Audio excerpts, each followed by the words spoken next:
we'll start off by giving all praises and honor and glory to Yahweh, Yahweh, Ba'ashem, Yahushai, Ba'ashem, Ba'akadosh.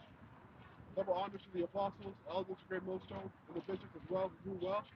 All right, and powers his word in truth and sincerity. Peace and mercy to the hopeful elect that's pushing his word in truth and sincerity across the four corners of the earth.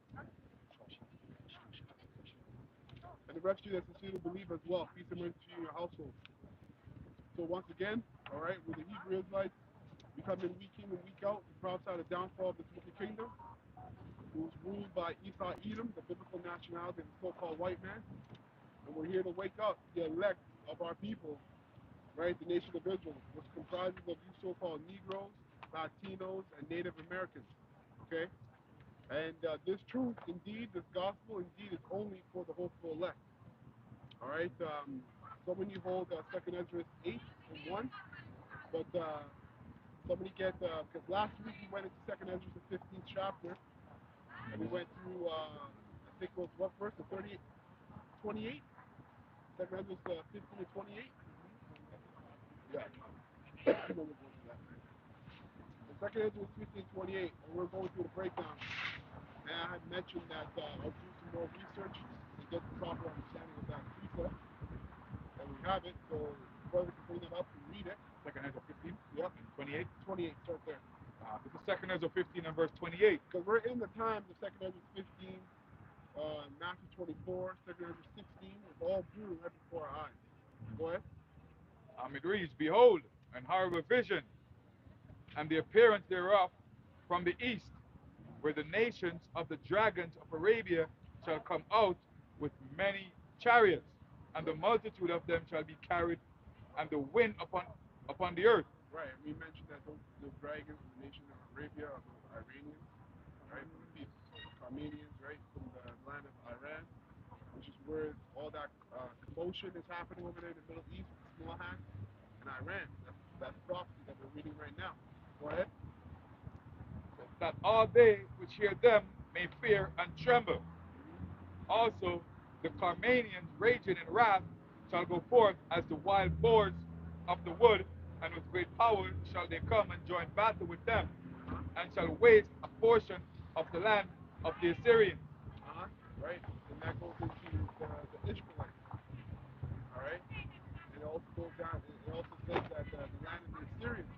That's really talking about. Actually, let me ask you, Mayan, what's that Assyrian talking about? The land of the Assyrians? Yeah, America. that's right. Prophetic for America. Okay, so go on. Verse 31, and then shall the dragons have the upper hand, remembering their nature, and if they shall turn themselves conspiring together in great power to persecute them. Right, so them Ishmaelites, nobody knew about Ishmael. He was given a nomen that he would be, or prophecy, that he would be wild against everybody else, his fellows. Right, so what you're seeing is the Ishmaelites are remembering themselves. All right, and Iran, I think we looked it up. For Iran, I think it's top 5 in terms of nuclear capability in the whole world. Well, they never used to be like that. So they were building themselves up. So you probably can fact check that. I think it might be 3 or 5. 305, right? Check. Top 3. So they got the nuclear capability, all right, to be wild and get away with it. All right, go ahead. So that's what it means by the Carmanians or the Ishmaelites. All right, go ahead. Then these shall be troubled, bled, and keep silence through their power, and shall flee. And from the land of the Assyrians shall the enemy besiege them, and consume some of them. And in their host shall be fear and dread and strife among their kings. Right, so the land of the Assyrians, you said that's America, it says that the dragons will consume some of them. So that also links to, I think it's Revelation 16, where the 10th part of the city fell. The 10th part of that city is America. So how that's going to play out, we don't exactly know. But maybe they'll shoot a couple missiles, stop, try to have some peace treaties, negotiations and whatnot. They'll say no and throw some more missiles, but parts of America in the beginning will be bombed, all right, hit with nuclear missiles, thus say in scriptures, and then eventually it's just going to ramp up and the whole place is going to be a lake of fire. Okay, go ahead. Verse 34 says, Behold, the clouds from the east, And from the north unto the south, they are very horrible to Mhm. look upon, full of wrath and storm. Right, and it's twofold. Again, the chariots, but also in the little stuff. You said this last week.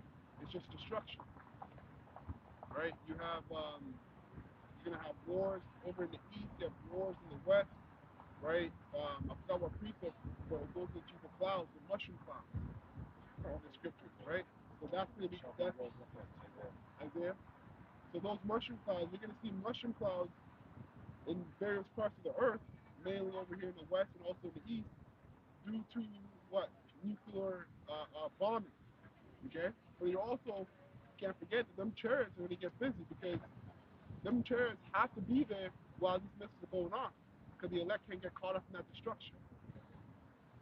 So it's going to be all out mayhem and chaos in that time. Go ahead. To verse 35, they shall smite one upon another, and they shall smite down a great multitude of stars upon the earth, even their own star.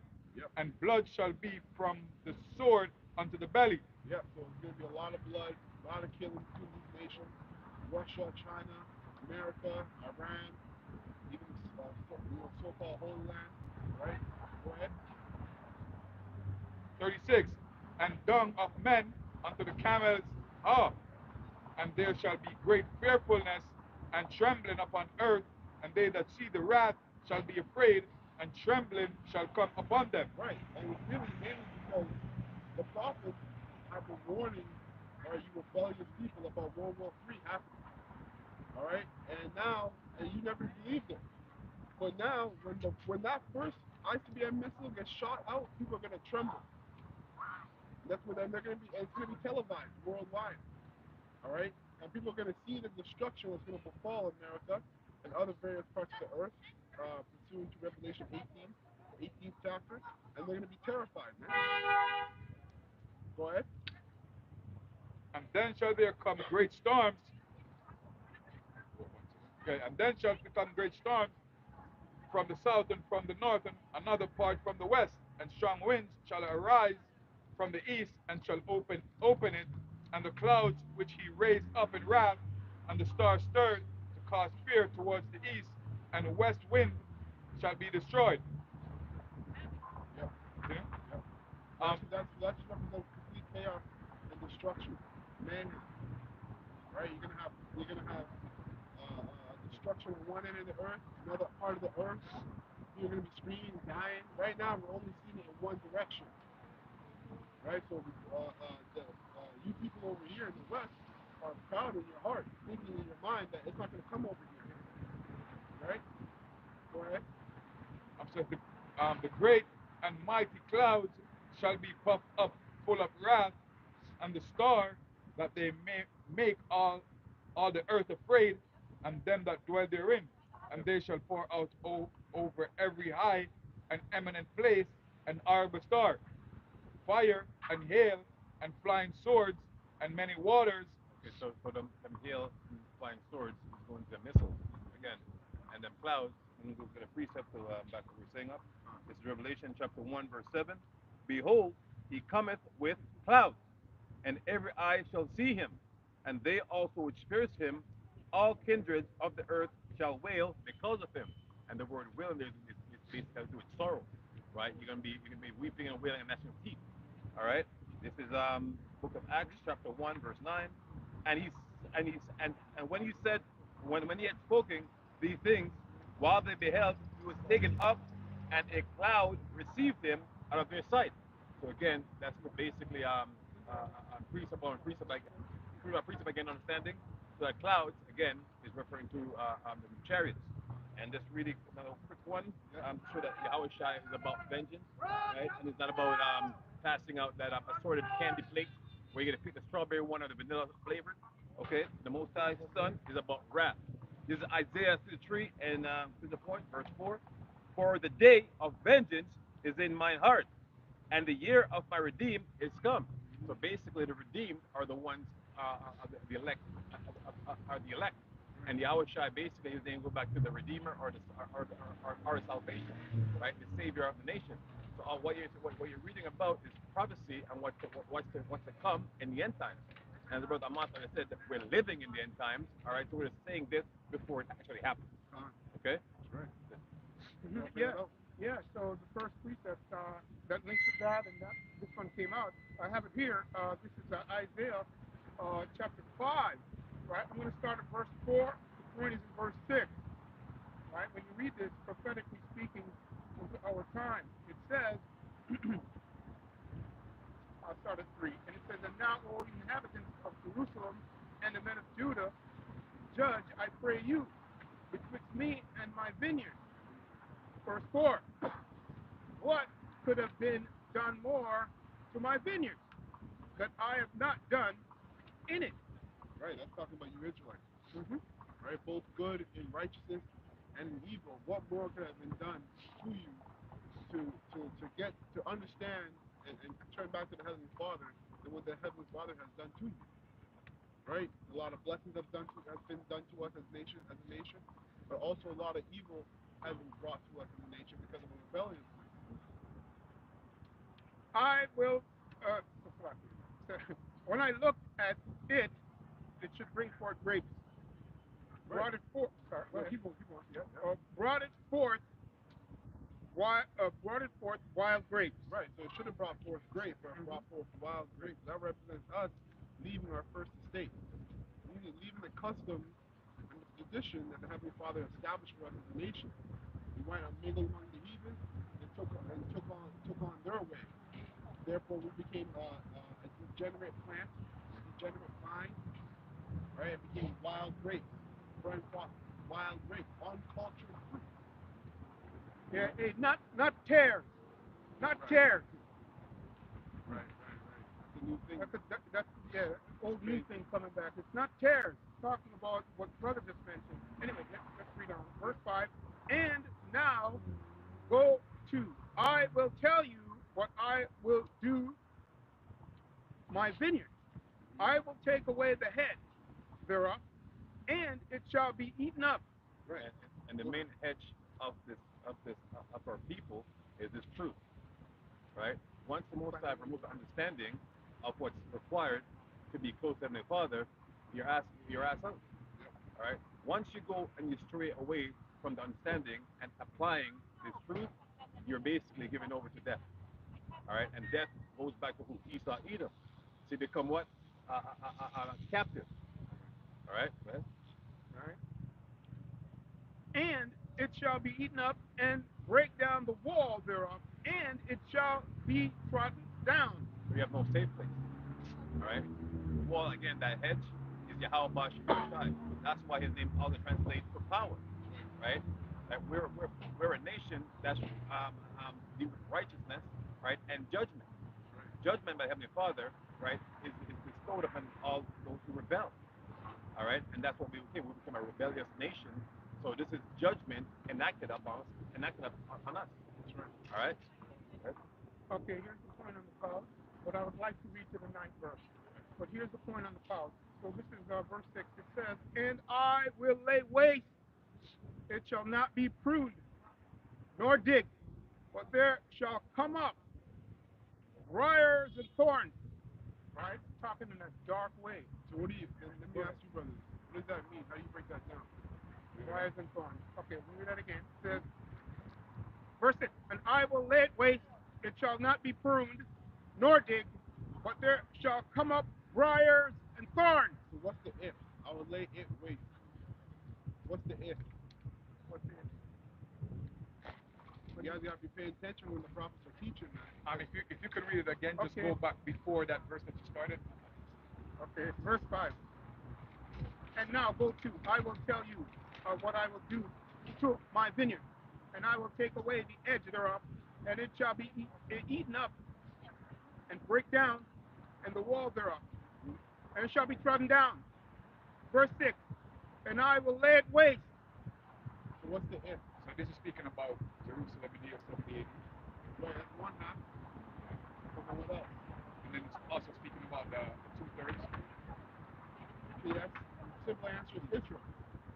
Just talking about Israel, yes, because in a literal sense, and during the Babylonian Empire happened, and he's also prophetic. So it's also talking about Israel as a whole, not just not Even just the elect. yeah. Of course, we all fell away.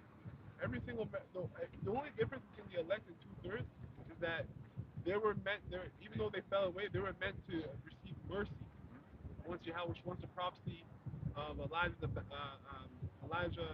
will come back and restore the hearts of the fathers to the sons. Where two-thirds wouldn't come back. They would be predestined to rebel until they get destroyed. So that's the only difference. But even the elect fell away. That's why they're called the elect. Because they were chosen. Go ahead. So read that again. So what's the it? Israel, right? Because when you go into that history, remember the Most High took Israel, the northern kingdom, out of that land by who? By who? By the Romans. No, the Assyrians, right? The Assyrians, Yes. right? And then who took Judah out of the land? The Babylonians. The Babylonians took Judah out of that land, right? So go ahead. Like it, brother. Yep. And remember, the president Babylonians are who? Presidents. President, the Edomites. And who brought the Jakes here? Yeah. All right. Verse 6, and I will lay it waste, and it shall not be pruned, nor digged, but there shall come up briars and thorns. I will also command the clouds. So it will not be pruned and digged. What does that mean? See, when you read these scriptures, there's so much allegories and metaphors into farming. That becomes cultivated, so to speak. Okay? How do you practically break that down? What do you mean by that? Because we know it's talking about a people, even though he's using the analogy of a vineyard. But what do you mean by that? Okay, when you plant something, you have to take care of it. Okay? So they were not taken care of. They were taken care of. They just rebelled. But if you're not cultivating, you are not been pruned. How do you prune yourself as an Israelite? Because you know what pruning is, right? When you let's for instance a rose. Yes, a rose when they grow with thorns. You have to prune the thorns so you can hold the rose. So what is? Because Zach already brought this up. You guys weren't listening. What is it? What is pruning for an Israelite? How do we prune ourselves from the way of the world? I stay in the scriptures. That's it. This is wisdom, knowledge, and understanding. So what? So it says. Read it again. And I will lay it waste, it shall not be pruned. It shall not be pruned. So what does that mean? Come on now. What does that Staying mean? under the shadow of the Almighty.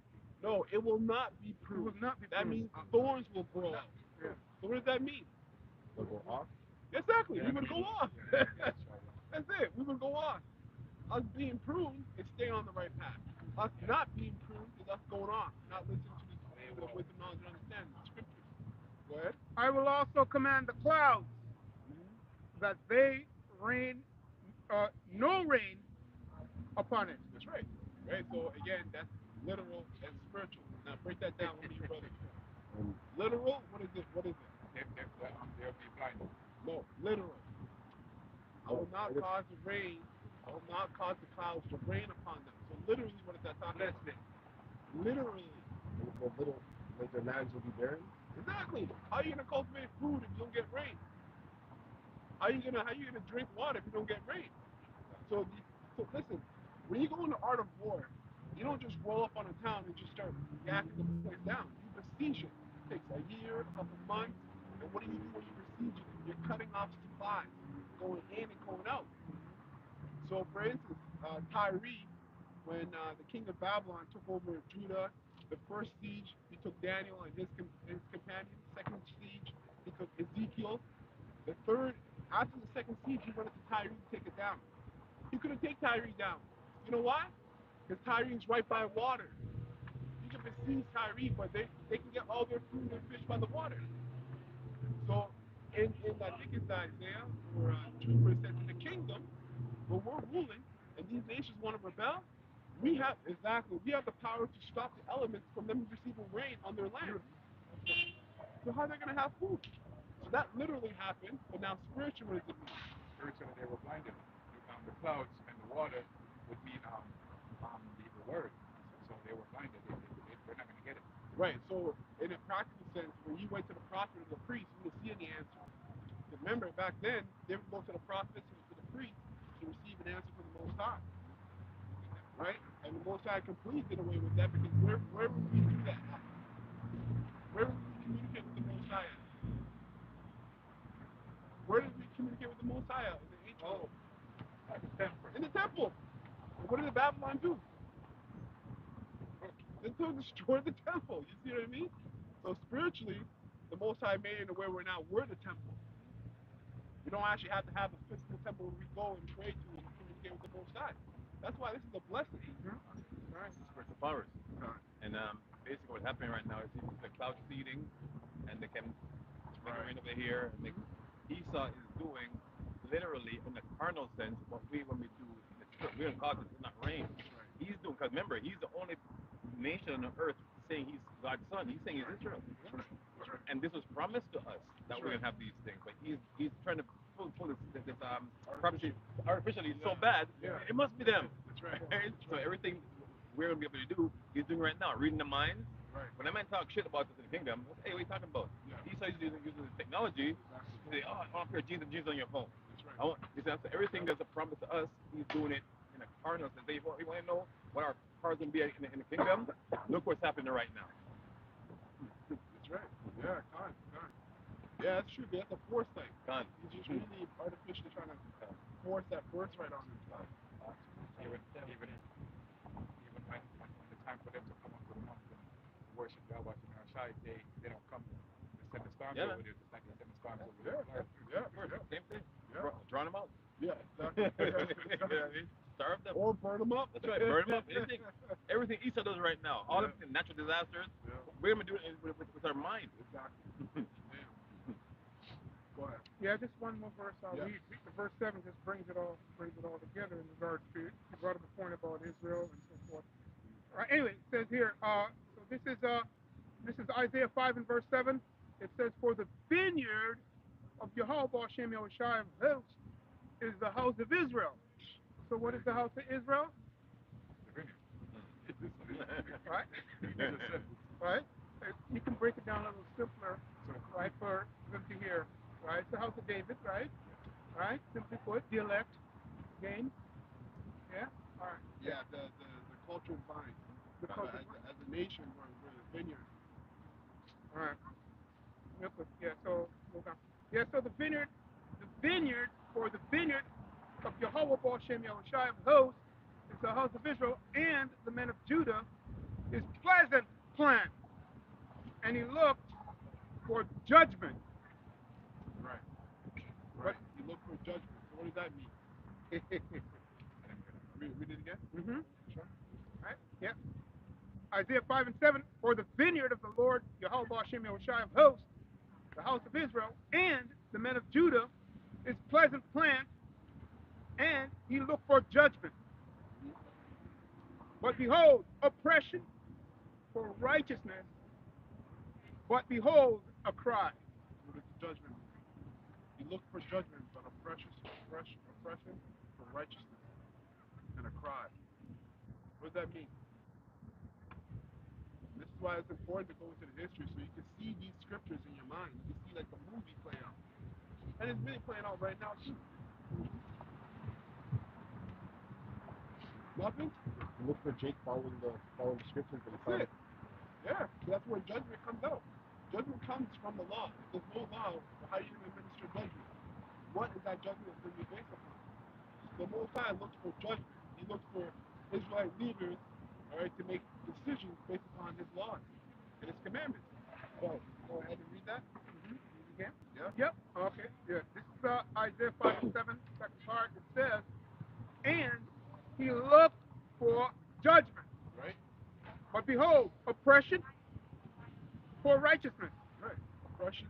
So instead of judgment, it was oppression. So tyranny, tyrannical leaders among Israel. All right, putting burdens on their fellow Israelites that they wouldn't even do. Okay, that they want to take upon themselves. And Shai said that. You can pass land and sea, and you make a child twice the devil as you are. All right, go ahead. Mm-hmm. But behold, a cry. Right? Go ahead. Yeah, verse 8. Yeah. Woe unto them that join house to house. Yeah.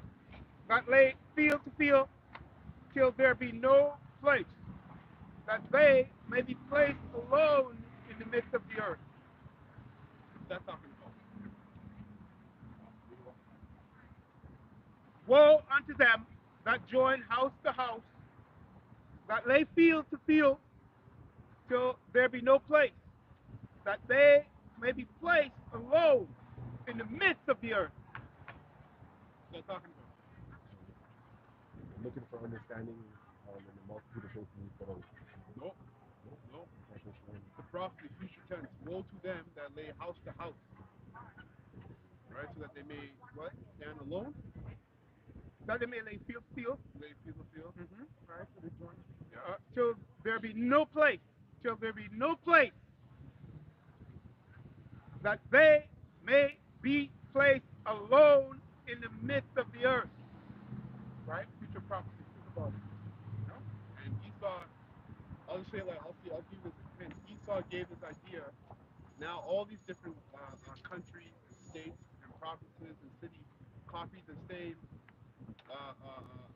metrics when it comes to building a city. They separate people. So to give you the answer, talk about America, right? Even if you look at China, you have houses by houses, right by side each other, building to building, and then the scriptures talk about how high a building can only be, 3 floors. These guys have skyscrapers, literally buildings that they think scratches the sky. Hence why it's called skyscraper. See what I'm saying? So they build house to house, house to house, house to house, so that they may stand alone. When you go into certain areas, even here, you guys talk about bonds. Even right here. Yeah, right there. Yeah, right. Con. 15 minutes to the That's the future future prophecy, because that's going to take over to a 50-minute city where everything literally be side by side, extras, zones. You have the rich live here, the poor live way down over there. You know. Well, I already showed you this movies, right? So, what was it called? Land of the Dead? By George A. Romero. Anybody was on the outskirts, what was it, the demilitarized zone, and then you had people who, well, in this story, it's going to be who takes the chip, you're going to be allowed to be in the city, right? But you're going to be getting scraps. That's right. That's the next verse, brother. May I read it? Okay. All right. I didn't mean to say that for these young men. This is the next verse. So this is Isaiah chapter 5 and verse 9. In my ears, said Yahweh, Bashem Yahushai of hosts, of a truth, many houses shall be desolate, even great and fear without inhabitants. I'm going to read that again. Yeah, I know. Can I read that again? Brothers, you get that? Because we got a little, what do you call it, cockroach came up with. Always asking for money. So I'll read that again for those at home.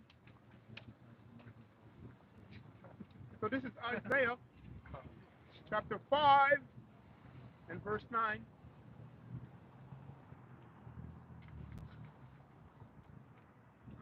In my ears said the Lord of hosts, of a truth, many houses shall be desolate, even great and fear.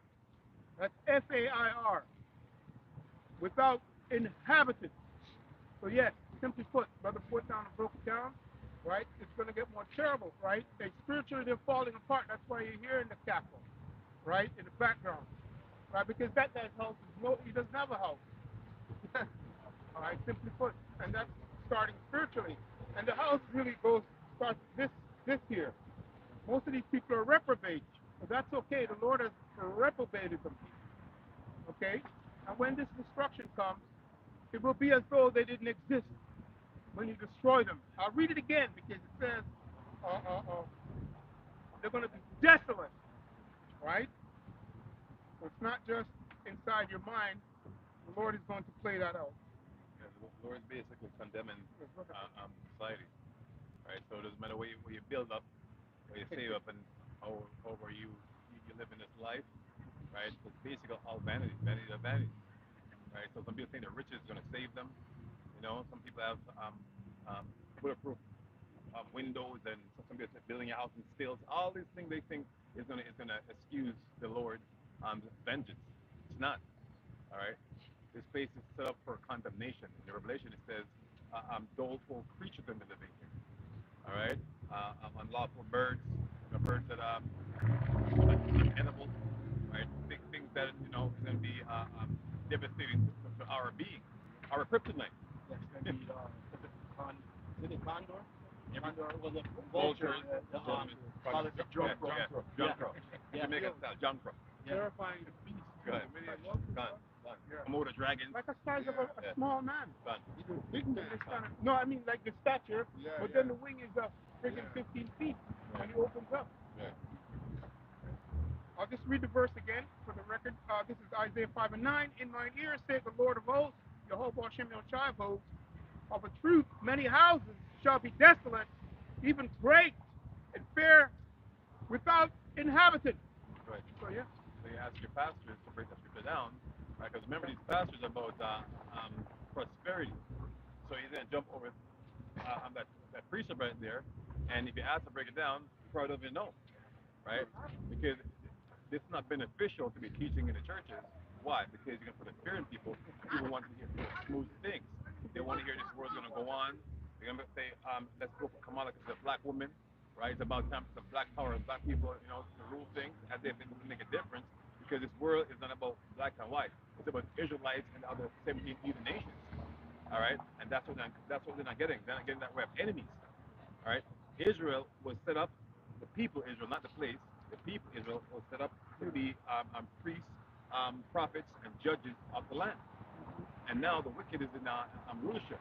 That's why we have Job 9:24, right? Can we get that? So go through the scripture when we want to first of all exalt Yahweh Hashem Yahshai, but also point of a wicked. All right. So Job 9:24. Bakasha. Go ahead. Job 9:24. The earth is given into the hand of the wicked. That's right. So the earth is given to the hands of the wicked. So it was fought for, right? So nothing that was everything that was given to you can be taken away. All right. So the Most High did that because of what? Our rebelliousness, our unrighteous acts. Us one of the people to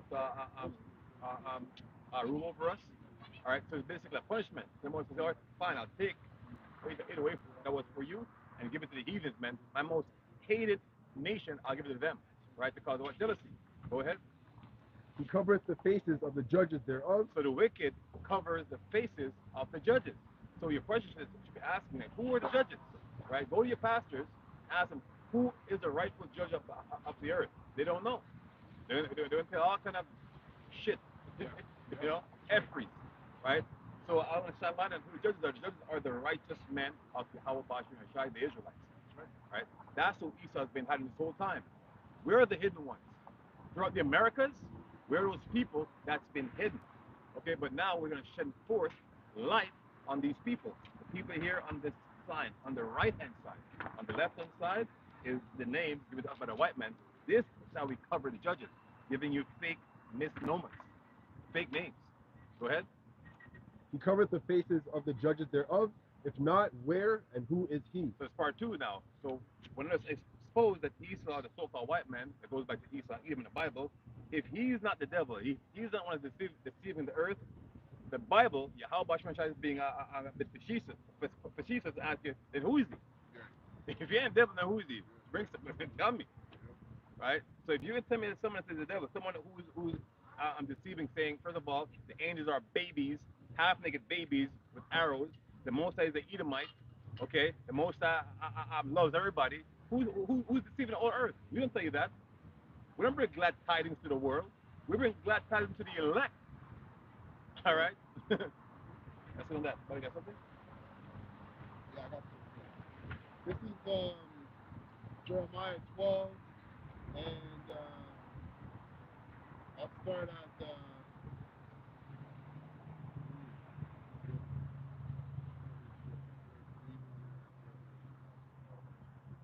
okay. Yeah. Okay, I'll start at this is Jeremiah chapter 12, verse 6. For even thy brethren and the house of thy father, even they have dealt treacherously with thee. So basically, we have enemies within. All right. So the Most High is basically shining light not only on the heathens, right, who for sure were made our enemies, our own brothers, right? There's people within our families that can't wait for us something bad to happen to us, man. Okay, that's why the Most High said one of a household, two of a city. Correct. All right, and we love Yahweh Shai unto death. Okay, so most people in your family, with your grandma is anti Hamashiach, all right, even though she's the one with the biggest Bible, all right. Go ahead. It says, yea, they have called a multitude after thee. Believe them not, though they speak fair words unto thee. And that's all in prophets, man. Those are prophets. Because, but they're prophets with the F, Profit.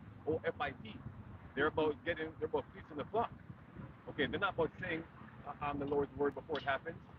All right, they're about taking money, right, by any means necessary. I remember when I was at school, we have to um, in the mission, go to your parents when they're collecting downstairs in Sunday school to get money from your parents to give to the Sunday school teacher, man. So even the kids they want money from, right? Kids don't work. Right. You know what I mean? Church is supposed to be putting in money unless we work. That's right. They'll collect it in the morning and collect it in the That's evening. right. That's right. It says, I have forsaken my house. I have left my heritage. I have given the dearly beloved of my soul into the hands of their enemies. And rightfully so, man. Right? Because what? Yeah, that rebellious nature. When I came out earlier on about the wild grapes, right?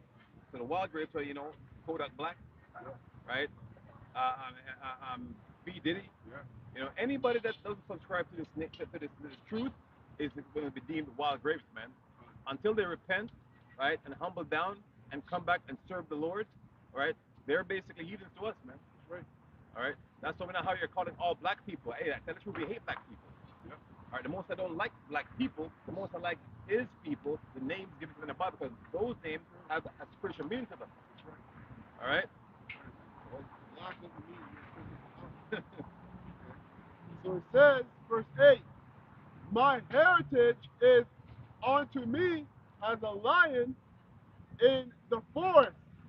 It cries out against me, therefore I have hated it. That's right, man. A lion. We know a lion is used with ferocity, ferocious. That's what the most of you feel, man, being ferocious, man. Right? To the point where the most I say, you know what? I'm gonna start putting you on the nation to be subject, and they get treated like wickedly, man. Right? And that's where slavery comes in. All right? We went to some hard. It says nobody, no nation went through what this nation went through. There's no nation can compare to the atrocities that we have to deal with. Right? That's right. Yeah, man. You know what? Brother Shalom made a great point a couple weeks back about how, Jake has a spirit where they want to complain about everything but be ashamed of nothing. And that's the spirit that's the spirit that they're in. Complain about everything. That's what the Most High is saying. You're talking shit. Like a ferocious lion, constantly talking shit, murmuring, speaking against the prophet. You know. And it says, verse 9, my heritage is unto me as a speckled bird. All right, so now that scripture is twofold because you have the speckled birds. If you Google it, you see they don't look all the same, but they fall on the banner of being called speckled birds, right? So it is going to the nations being mixed, right? So you have some people looking like Moabites, like Ammonites, like Edomites, right? But also the speckled bird is an unclean bird. Okay, so the Most High is saying, my people have become unclean unto him. All right, and if you deem unclean, guess what? You're liable to get judged. So we say, oh Lord, in thy judgment, remember mercy. Yeah, that's right. Says, my heritage is unto me as a speckled bird. The birds round about are against her. And if you want to know what the birds are, it's a dark saying, first saying out the nation. So heathen, man, they're against you. Right? So that's why you have to be wise as a serpent and harmless as a dove. So when Esau, Elam, Moab, or Ammon smile with you, guess what? Smile back. but the Lord will put you on the game. They hate you. Exactly. You know, they're your friend. They want to see a downfall, man. Right? There's a thing going on right now on TikTok. There's a who occurs to be a Jake is going to different nations and say, hey, I'm so hungry. Can you give me some food? And they're, no money. And you know, it went to so many different nations, and all told him no, except for some Ishmaelites who they're Islam. I guess their religion is like you feed somebody. But Moab said nope, and the one move the hand from, you know what I mean? Trim some kind of way, man. You know? So it shows these nations hate us. Yeah. You know? And if it's an Edomite that does the same thing, they'll help out the Edomite. Khan. Khan. Yeah, you know? That's crazy. Bring it out real quick I'll because finish this up. Oh, yeah. It says here, around about her or against her, come ye, assemble all the beasts of the field, come to devour. Okay, so the Mosai passes judgment on the 2/3.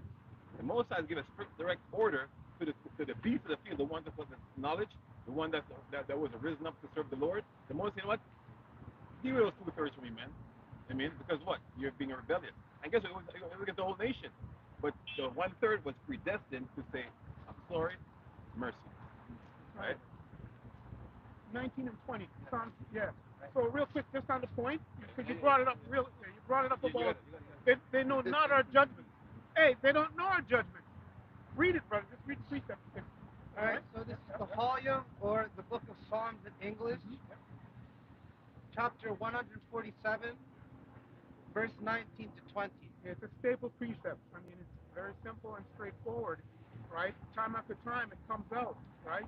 Read. Well, He showeth his words unto Yahweh, his statutes and his judgments unto Yasharallah. Verse 20.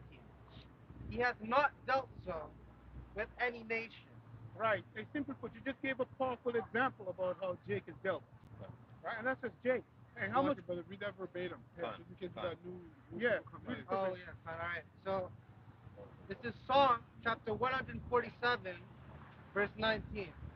He showeth his word unto Jacob, his statutes and his judgments unto Israel. Verse 20. He hath not dealt so with any nation. And as for his judgments, they have not known them. That's right. Simply put, man. So the other nations, hey, Jake is treated a different way because the Lord has set them apart. Right? We have too many examples. Right? Simply put, on his judgment and how he has dealt with us versus the other nations. Go ahead, brother. There's still more. No, I just wanted 2 verses. Finish no, it. there's still, yeah. Continue on from Psalm 147, verse 20, the bottom part. Mhm. Praise ye the Lord, Yahweh Shemashai. Beautiful. So pray. Hey, when the Lord takes the elect through these things, the election, who are the examples that He has set up in the earth, man, we take it what cheerfully, in spirit and in truth, right? And there's nothing that these voices that's barking around here can do to us, right? Because that's also part of the testimony of how we're going to be dealt with strangely. And that's heavy because in the kingdom, our very lives, from this lifetime and from all the lifetimes we live, is going to be a testimony in the kingdom of heaven. That's a heavy testimony from the very beginning of the time of Adam up until now, and up until the MOTV and the destruction and the deliverance of the elect. All that, every single individual member of the whole elect, shine with the 144,000, will be a testimony for the rest of 2/3 that come back. And how it's going to be displayed in the kingdom, we don't know. Maybe it'll be a song, a continual song that's going to be sung. Like King David, when he went into war. Saul slew his thousands, but King David's 10,000. Maybe there'll be songs. There'll probably be songs. There'll be, all kinds of different things. Technology in terms of the Most High is not limited, but the very lives of the hopeful elect is going to be a great testimony in the kingdom of heaven, man. A forever memorial. That's right. It says it at the end. Beautiful, guys. You see? That's why brother said read it over because that's exactly it. It says praise thee what? Read the end of it. Read it again. Praise ye the Lord, That's right. Yahweh Shemashai. That's something. Yeah, man. Go back into the speckled birds. Yeah, man. And the other birds that was round about against her. Okay. So this will go into Psalms 83 83 and 1. This is Psalms 83 and 1. For lo, thine enemies make a tumult, and they that hate thee have lifted up the head. They have taken crafty counsel against thee and consulted against thy hidden ones. They have said, come and let us cut them off from me the So you nation. see, it said lift up thy head. It means they became proud. Like heads up. Yeah. Proud. Okay. And they have said, well, let's cut them off. Read it again. And they have said, come and let us cut them off from being a nation. So they're all complicit, man. They're all complicit with the downfall. The one thing they agree upon is that to not let us rise once again. Yeah. Not let righteousness be supreme and permeate the whole inhabited earth. Right. Huh. They have all the records of when we were in rulership. They had from King David up into the medieval era. Because these different kings you hear about, like Charlemagne, whether you can receive it or not, you have to be King David. Well, a lot of different guys, that's what I believe. Based upon researching certain things, like his number one guy, is like called, his right hand man, his councilman. He had one guy who was councilman. He basically brought literature to the Franks. The Franks, they came up in literature and understanding through the Anglo-Saxons. You had the Saxons and you had the Anglo-Saxons. And this guy, I forgot his name, but he basically, there was enough times where Charlemagne was referred to as King David. So I'm just bringing it up to let you know that these guys, the least of these nations, they know our history. That's right. And how we had them under our foot. They don't want to put there anymore. And the Anglo is going back to the word angel. It's an old way of saying angel or angelic, and Saxon, son of Isaac. So the word English, again, we see the ish on it. It's saying that's not an actual word. English just means it's like a suffix, like Jewish, pertaining to. All right. So where does Anglo? That's right. All right. That's right, man. Angels, right? Yeah, they hit everything from us, and even just now when they released those icons in Russia, even up until now they're still hiding shit. Yeah. They got Well, in Russia, they don't hide it. They just, it's out there. It was in a vault. It was closed off from the world. Well, I'm saying in the churches, like you go there, they didn't really banish like the icons there. Yeah, it's there. Like because when I first came in the church, in the first or second year, I heard from the elders, and then Elder Romeo showed me. We just typed it in on Google, and we went. It's right there. The images, Russia icons, and it shows everything. And you go in the churches here and over in the West, what they got? They got Jesus Christ. Yeah, here in the West. Yeah, it's here where it's hidden. We're the hidden ones over here, as the scripture refers to. Continue. Yeah. It says that the name of Israel may be no more in remembrance. And for they have consulted together one consent. Right. They now are also goes into the reputation that we once had. Now our reputation is associated to what? Being African, being black, being Thieves, Steve, deadbeat dads, deadbeat predators, yeah, super predators. Yeah. God. Thoughts among our women, they're called thoughts. Those holes over there. So it works, and it's created by Amalek. That's right.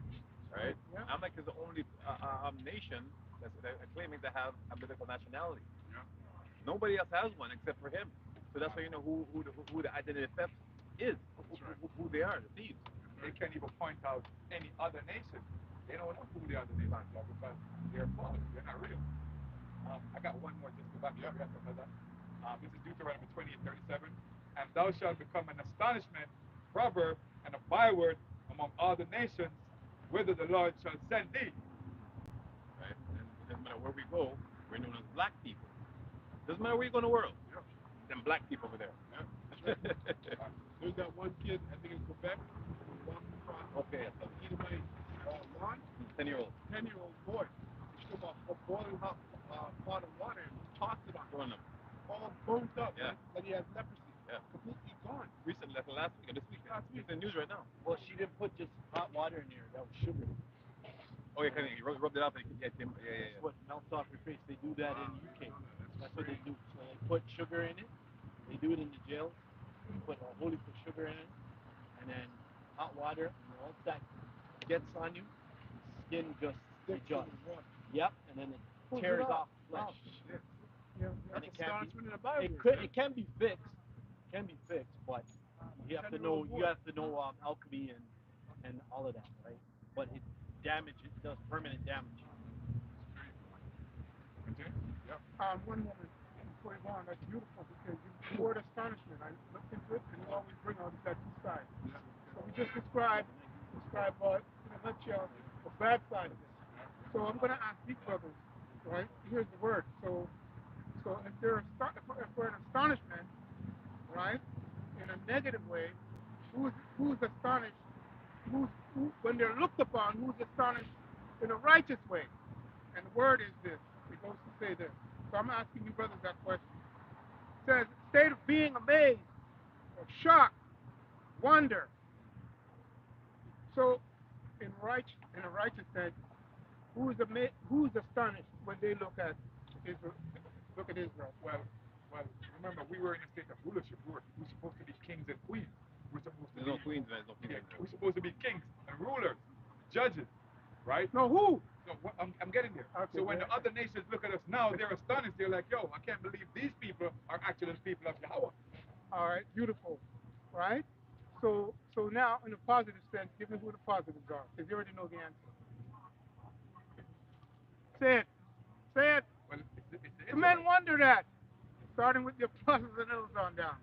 So, right, so that's the twofold aspect of it. That's what I was saying. I got So you something get real the quick. answer. I got something real quick just to back up. Because you're right. The astonishment on the left-hand side is how far we fell. Yeah. On the right-hand side is how we came back up. Right? So Revelation 11:11. Right? And after 3 days, Mm-hmm. so what's the 3 days talking about? 365 years. 365 years. 1969. Yep. Okay. Yeah, 3.5. So after 3 days and a half, right, 350 years. Yeah. After 3 days and a half, the spirit of life from Yahweh, Bashim Yahushai, entered into them. And they stood. And what's the spirit of Yahweh Shai? the words. Revelation 19:10. Oh, sorry. Spirit of God. All right. That's Properly. right. Good. That's right. Okay. Yeah, be short. It says, and they stood upon their feet, and great fear fell upon them which saw them. Surprise. Yeah. They're talking about King David. They're talking about King Solomon. Mm-hmm. Shit. Slavery. God. They're bringing out definition of words. They're cracking down the code of our bullshit that we set up through the whole. Yo, it scares the shit out of them. Fun. That's right. They can't believe the apostles would figure it out. They're spiritual men, right? They're sent, right? How did you guys figure this out? And they came in to bribe them and all that stuff, man. They didn't want that.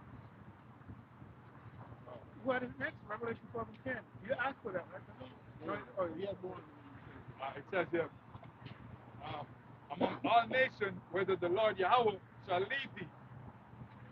I want to jump to who these people are.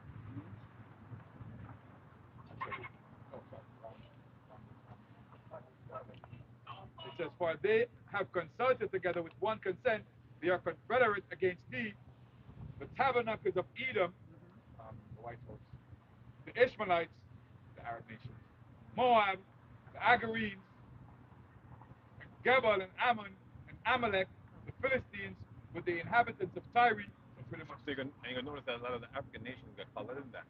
So a lot of confusion comes from us trying to say we're Africans, because they hate us just the same as Esau does, right? But the confusion comes because we share the same skin tone, you know, as black people, you know, Africa unite. You know, some dumbass song like that, you know, when they're speaking according to the word, right? Enlighten them. Yeah, that was one of the outlying nations. Hey, so who are the Philistines? Or another way to say it is that. Another way to say it.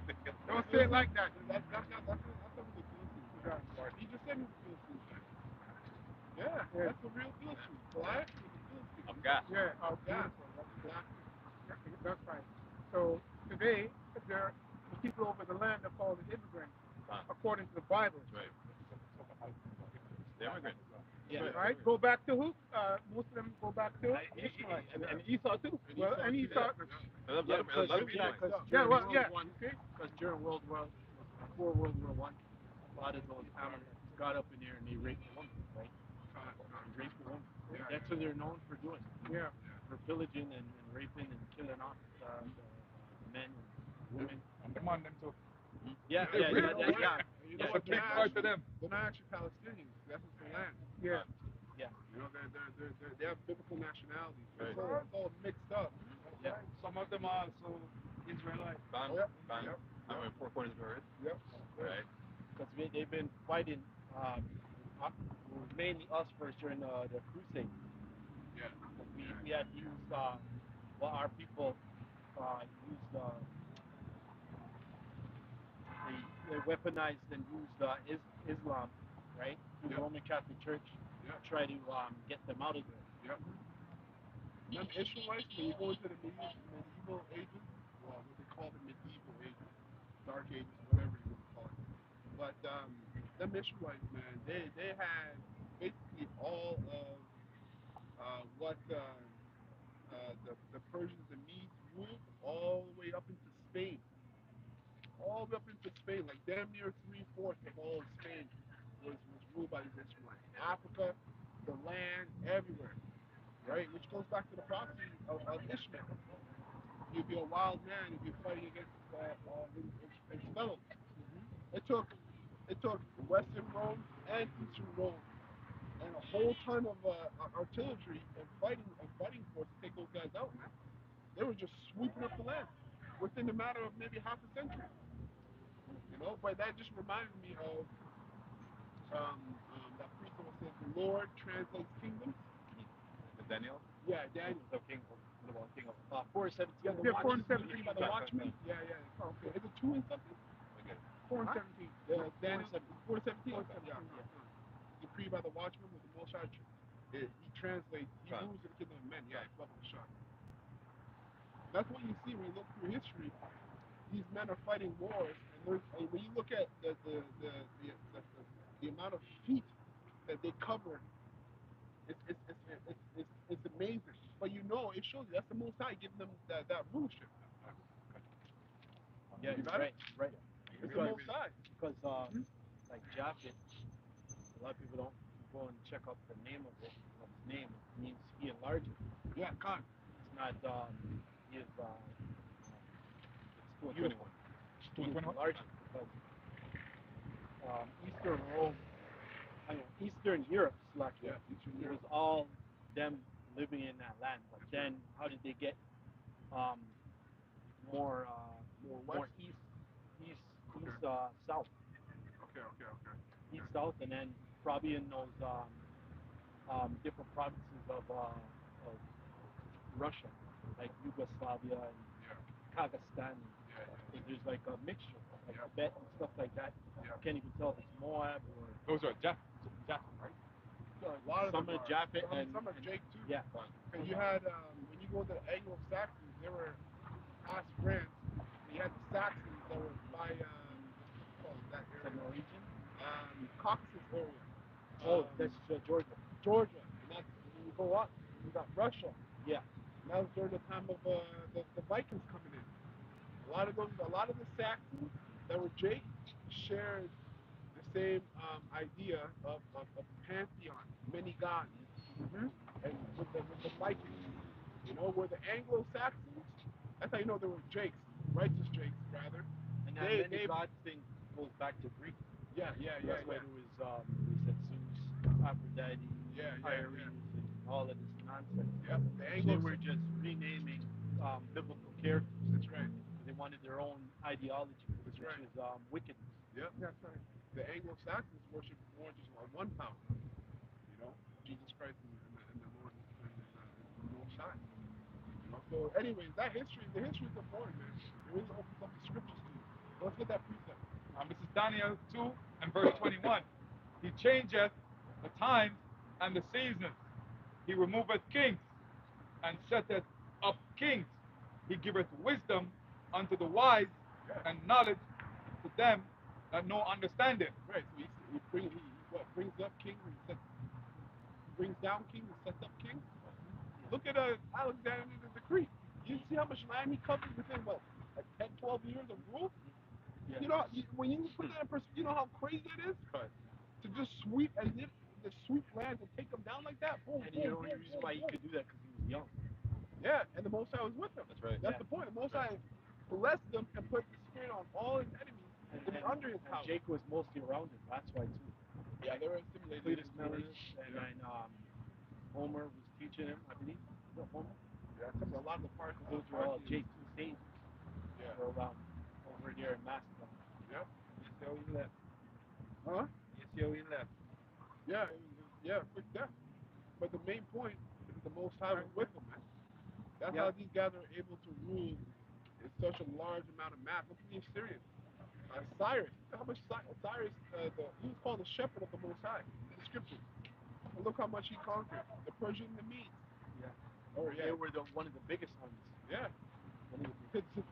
Till date. Yeah. You know, you never had an army as big as them. And there's 130 provinces. 127. Yeah. Because their army was so vast at one point. Like I always say that they had like usually arrow men. They're naked. Like once you shoot that arrow, they're exposed. There's nobody to come up with a shield up in front of the man. That army was able to do that. There's no army that could do that until like nowadays, where you have that type of defense mechanism where Esau got that from them. Yeah. Yeah. Exactly. And that was That's it. a beautiful point, brother. Yeah. Just the verse. Beautiful. I was just quickly going to say that those are all. Lord, put them in, put them in, and take them out. These are all base men. But the Lord was using these base men to prove a point, and He had to prop them up with Jake's on and knees, right, going into the stalk of the earth, right. So yes, the brother said, go into the history, man. It will open up your mind in spirit and in truth in regards to prophecy for this time. I just wanted to mention that. Right. Trojan. Yeah. Parthian Empire. All Jake.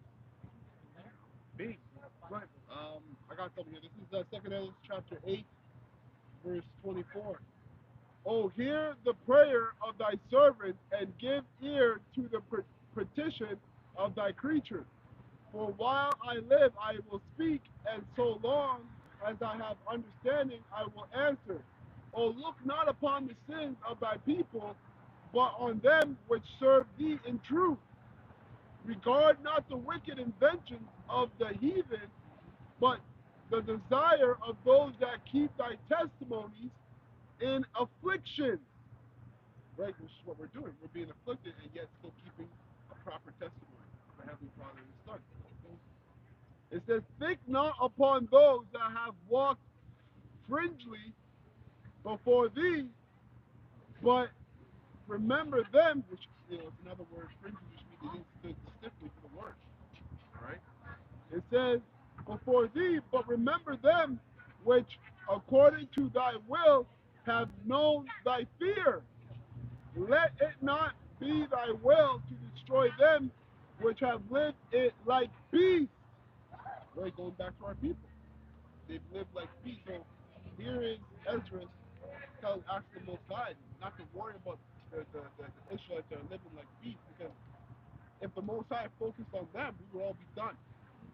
But focus on the small remnant that understands your fear, which means they're staying obedient while being afflicted. Because affliction will out of most of the time, if you're not a man of character, which when you go into the word character, it actually means to chisel.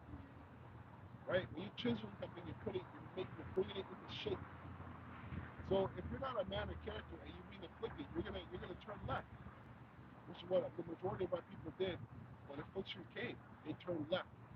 That's what's gonna happen again when Jacob trouble comes to the height of it. A lot of Israelites that you see in these various camps are gonna turn left. Okay? I just wanted to say, Yeah. the word fringely, Fringely? yeah, it's not genuine. Yep. Yeah. Yeah. Someone who's not genuine is not someone who's, for instance, you can't call someone who's not genuine to be a man of his word. You know? What else is there? Anything else in it? I know that. So that's it. Okay. So fake, in other Yeah. words. And so it says, Um, Let it not be thy will to destroy them which have lived like beasts, but to look upon them that have clearly taught thy law. Take thou no indignation at them which are deemed worse than beasts, but love them that are put their trust in the righteousness and glory. For we and our fathers do language of such diseases, but because of us sinners, thou shalt be called merciful. So, That's, so that is basically showing the fact that he can be humble. Because Ezra's a righteous man, right, right? So he didn't say those guys over there. He's including himself in a prayer, right? He's asking for forgiveness, man, and mercy. right, And once you ask for mercy, you're basically admitting to something. right. Yeah, Sin. it's true. You know? It's true. That's why you have to ask for that. Right. And you know what? It's heavy, man, because we always are pushing out that the Lord's not looking to save everybody. He's only looking to save a small amount of Israelites. Even Israel back then, and we're talking about Ezra. Ezra was praying to the Most High, basically for all of Israel at that time. And this is what the Most High replied to him for that prayer. This is the righteous man. Just to throw, so anyway, I'll finish it up. So it says, for we and our fathers do language of such diseases, but because of our sins, because of us sinners, shall thou be called merciful. Um, I'll skip down to the point. It says here, verse 37, then answered he me and said, some things hast thou spoken aright, and according unto thy word shall it be. For indeed I will not think on the disposition of them which have sinned before death, before judgment, before destruction, but I will rejoice over the disposition of the righteous, and I will remember also their pilgrimage, and the salvation and the reward that they shall have. But Moses is saying, part of your prayer Exactly. is according to my will. Exactly. Exactly. Yep. Is That's what right. I'm saying. That's right. So I hear part of it, That's right. but there's a but. Exactly. And it Yeah, says, excuse me, it's permissive will and it's express will. They're right in between. Right? And he's gonna guide you according to his righteous will, but you're in between. Well, and also he was saying, the whole. It's not about the whole nation. Right. It's about an elect. So of course, when you first commit truth, you want to tell everybody, save everybody. That's where Ezra was in. that's Want right. to say part of it is, I'll do Yeah, that. yeah, Yeah, yeah, yeah, yeah. yeah, exactly. Yeah, Yeah. beautiful. And it says, verse 40, like as I have, as like I have, like as I have spoken now, so shall it come to pass. For as the husbandman soweth much seed upon the ground, and planteth many trees, and yet the thing that is sown good in his season cometh not up, neither doeth all that is planted take root. That's right. So some people, get the truth, right, and the truth doesn't resonate with them. That's right. Right? You see a brother come out 2 times, 10 times a year, Yeah. right? Shalom. And hey, where's the brother? Because somebody gonna miss him. You say, where my brother? Where happened to him? Because you forget. And yo, man, he says this. Couldn't afford gas. Yeah. Something. Something, You know? That's right. And Yeah. okay, we know what happened. Exactly. Exactly. Yeah, man. Right? Exactly. And it says that is planted take root. Even so is it of them that are sown in the world. They shall not all be saved. That's right. You Right? know? So the truth is not for the whole nation at this point. Right. Right? And that's what Ezra was getting. Like this has to happen first. Like they're falling away, and many prophecies had left at that time. All right. So now the Most High is focusing now on the 1/4 per thousand, the elect. All right. That's why our videos is always pertaining to the elect, the hopeful elect. That's right. All right.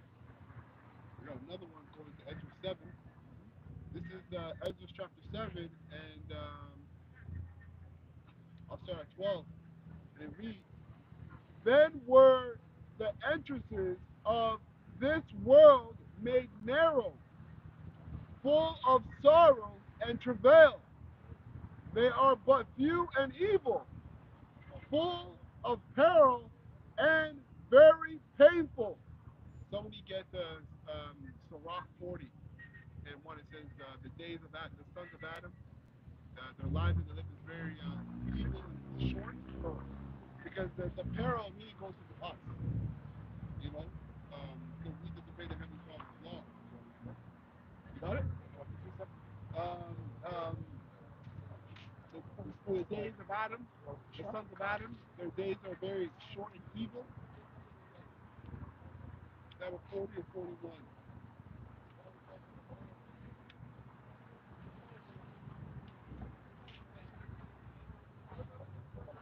You can type it up on Google too. Yeah, 40, verse 1. 40, verse 1. Okay. So let me read this again, and you read it, okay? So it says, I'll start at 11. Because, Second Ezra 7 and 11. Because for their sakes I made the world, and when Adam transgressed my statutes, then was decree that now is done. Then were the entrances of this world made narrow, full of sorrow and travail. They are but few and evil, full of perils and very painful. Go ahead. So Sarah, Ecclesiasticus 40 and verse 1, it said, great travail is created for every man, Yep. and heavy yoke is upon the sons of Adam, Right. from the day that they go out of their mother's womb till the day that they return to the mother of all things. Right. Keep going. Their imagination of things to come and the day of death trouble their thoughts and cause fear of heart from him that sitteth upon a throne of glory unto him that is humbled in earth and ashes, Yep. from him that weareth purple and a crown unto him that is clothed with a linen frock. Right. So even even when we're doing good, even in our glory, we're still going through hell. So what sense does it make as Israelites to try to establish a kingdom within Esau's kingdom? It makes no sense. The Most High is telling us right there that a heavy yoke or travails upon all men, and even a heavy yoke upon the sons of Adam. Right? Those that are in purple, doing good, right down to the one who's poor. Go on. Read to 11. Yeah. Verse 5. Wrath and envy, trouble and unquietness, fear of death and anger and strife, and in the time of rest upon his bed, his night sleep. See, you get tormented in your sleep too. Go ahead. Do change his knowledge. Verse 6. A little or nothing is his rest, and afterward he is in his sleep, as in a day of keeping watch, troubled in the vision of his heart, as if he were escaped out of a battle. Yeah, that's hell, man. That's hell. And you go to different parts like Compton, Jamaica has its place. What's it called? Here. Here, yeah. Here it's crazy. Yeah, here it's crazy. God. Yeah, here it's crazy. You know, Fucking driftwood and fucking and it's all Jake in those areas. All Jake. You know. So go on. So it doesn't make sense. So then how did we get out? Serve the Most High. Wait upon you how we shine. Right. All this is telling us that we can't do it of our own hands. Watch behind you, brother. We can't do it of our own hands. We can't establish righteousness, peace, quietness, and mercy to our own selves by our own hands. That's come by the hands of and the power of Yahweh Shemel Shai. Right? So go ahead. Ecclesiasticus 40 and verse 7. When all is safe, he awaketh and marveleth that the fear was nothing. Yeah, because it felt real. He was dreaming that he was in a fight, in a battle, and he woke up and, oh shit, I was just dreaming. You know? Go on. Verse 8. Such things happen unto all flesh, Right. both man and beast, Right. and that is sevenfold more upon sinners. So hey, the leaders, the so-called leaders, But the wicked leaders of Israel, they're not sleeping good. Doesn't matter what they show you on camera. Doesn't matter how. It doesn't matter if you see all 25 teeth with their smiles. They're going through hell. And even worse on these elites, especially because we have woken up. This is without the truth coming out. How much more when you hear Israelites condemning you for your wickedness day in and day out on the internet? You're losing sleep. Go ahead. Verse 9. Yeah, because remember it says in the scripture about don't let your sins weigh you down. Right. Yeah, they're being choked out, man. That heavy burden being choked out. That's right. Verse 9. Right? Yeah, go ahead. Death and bloodshed, strife and the sword, calamities, famine, tribulation, and the scourge. These things are created for the wicked, and for their sakes came the flood. See? That's why it's called Jacob's trouble. You know? Because that's all that's coming, man. That was it? Verse 11. Yeah. Verse 11. All things that are of the earth shall turn to the earth again, and that which is of the waters doeth return into the sea. That's verse 11. Yeah. That's it. You go to Micah 2 and 10. It says, Let you rest. yeah. Right? Oh, beautiful, Yeah, beautiful. because you mentioned that. Precept was People want coming to into put my the kingdom mind. on earth. Beautiful, that's it. Beautiful. Take my yoke, for my yoke is easy and my burden is light, right? And then you come in with the rest, right? Yeah. That's what it is. And brother mentioned it, right? We set up to serve the Lord, right? So, hey, you people, man, hey, the Lord's doing it. He's got that fucked up yoke on you, okay? Because he won't take the yoke that's easy, right? Which is his rest. Hey, read it, brother. Go ahead. But you know that easy, that was it. That was it. obviously we go through hell, but that easy just goes into a straight path. In the world, like, you know, it says do this, do that, do all these different things. Too many options is not good. You know, like I tell my clients, if the plan isn't simple, you can't be efficient. So Esau lays out all these different roads, different pathways in front of you so you can stumble and really be out of the way. Right. You know? Yeah, that's just like having a bad, having the pyramid for your diet, right? Esau says, oh, take all these things you can take, the doctor recommends, Right. and then they don't really incorporate, this is what you're supposed to really have. Yeah, Most simple High's thing. diet plan, Yeah. right? He incorporates his own mastery of folly. Right, like simple herbs. Like a lot of people now have gone that way, but even like little illness, you know, you got turmeric, you got ginger. A lot of people don't really understand that. Like when you really simplify your diet, a lot of things work out for you. Getting into too many this, that, and the third, this new fad, that new fad, just complicates things, man. And you really never get the results you want. Yeah. Trying to be perfect in an imperfect world. Yeah, kind of. Yeah, basically. Yeah.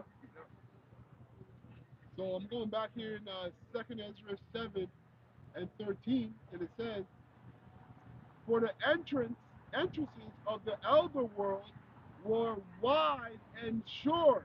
That's right. So everything, your life wasn't in guessing. There's no valley of shadow of death, in hedonistic paradise in Eden, right? So because of Adam's sin, everything became how it became, right? The Lord never made the world for it to be topsy turvy and deemed unrighteous. Yep. All right. And it says, for the entrances of the elder world were wide and short and brought immortal fruit. That's right. And that's all we were immortal beings, man. That's right. We were meant to die. Didn't Bible say in Psalms that I said you're gods, Right. but you'll die like men. That's right. So we weren't created to be regular men like the heathens. That's right. But because we went off, we're gonna die like them. That's right. If then they had lived, if then they that live labor not to enter these straight and vain things, then they can never receive those that are laid up for them. So I'll read it again. If someone holds 2nd Ezra 5 and 59, we start at 57. I'm going to read this again, then you'll read that. So it says, verse 14, if they that live labor not to enter these straits, which is STRAIT, and vain things, right? So we live through a life of vanity. None of this stuff matters. And it says they can never receive those that are laid up, those that are laid up for them. So, anybody got the precept? Is that not the right one? Esdras? Second Esdras 5? Yeah, it does have to be. What does it have? Does it have 59? 56. Okay, read 56. What does it say? 56 says, Second Ezra 5:56. Then said Yahweh, I beseech thee, if I have found favor in thy sight, show thy servant by whom thou visited thy creature. So try, okay, yeah, start at 51 and read down. Second Ezra 5:51. He answered me and said, ask a woman that beareth children, and she shall tell thee. Say unto her, wherefore art thou they who thou hast now brought forth like those that were before, but less of stature? And she shall answer thee, they that be born in the strength of youth are of one fashion, and they that are born in time of age, when the womb faileth, are otherwise. Consider thou therefore also how that ye are less of stature than those that were before you. And so are they that come after you less than thee, as the creatures which now begin to be old, and have passed over the strength of youth. Then said I, Yahweh, I beseech thee, if I have found favor in thy sight, show thy servant by whom thou visited thy creature. That's a good one though, but this is actually it's in the same chapter I was reading. Yeah, so I had that wrong. But I'm gonna skip down to that verse and I'm gonna go back up. So it says 57. Second Ezra. Yeah, Second Ezra 7 and 57. Verse 56 I'll read that. It says, for while we lived and committed iniquity, we considered not that we should begin to suffer for it after death.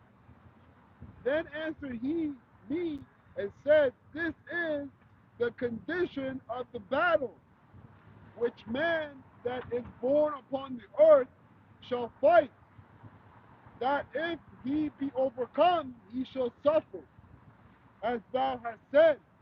But if he get the victory, he shall receive the things that I say. For this is the life whereof Moses spake unto the people while he lived, saying, choose thee life, that thou mayest live. That's the point.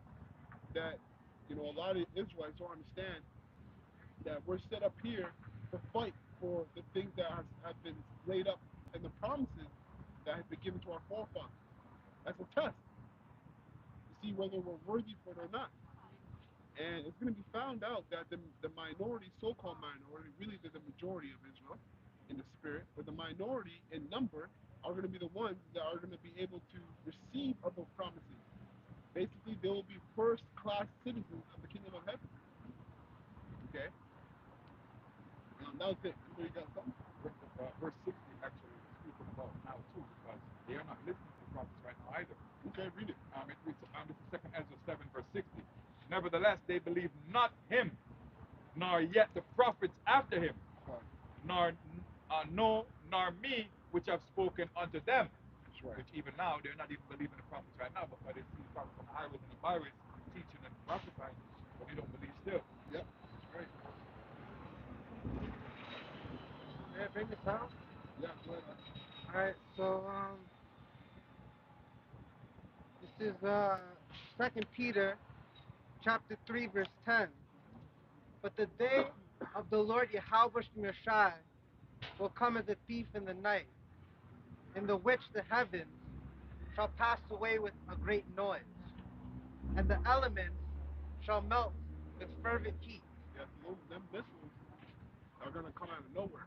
All we're gonna hear and see broadcasted and on the news is a nuclear missile has just been shot and hit America or whatever various parts, but possibly mainly America, right? Because the judgment, the Lord's controversy is mainly with America, Babylon the Great, right?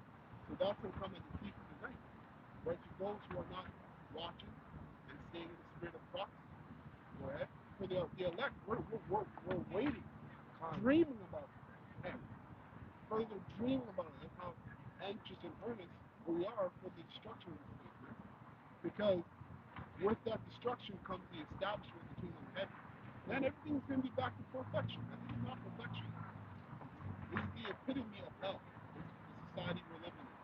Yeah, and for you dummy Christians, you ever talk about this rapture foolishness, right? It says like a thief in the night, right? So for the elect's sake, as the brother says, that's going into deliverance, simply put, okay?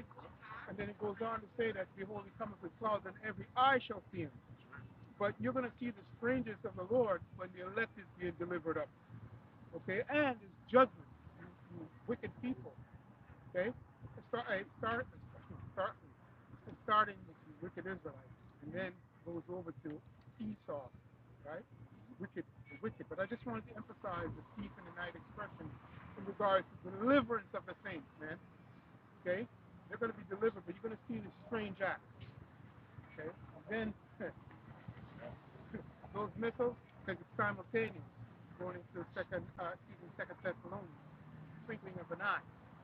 Anyway, that's the point on that. Continuing on from 2 Peter chapter 3, verse 10.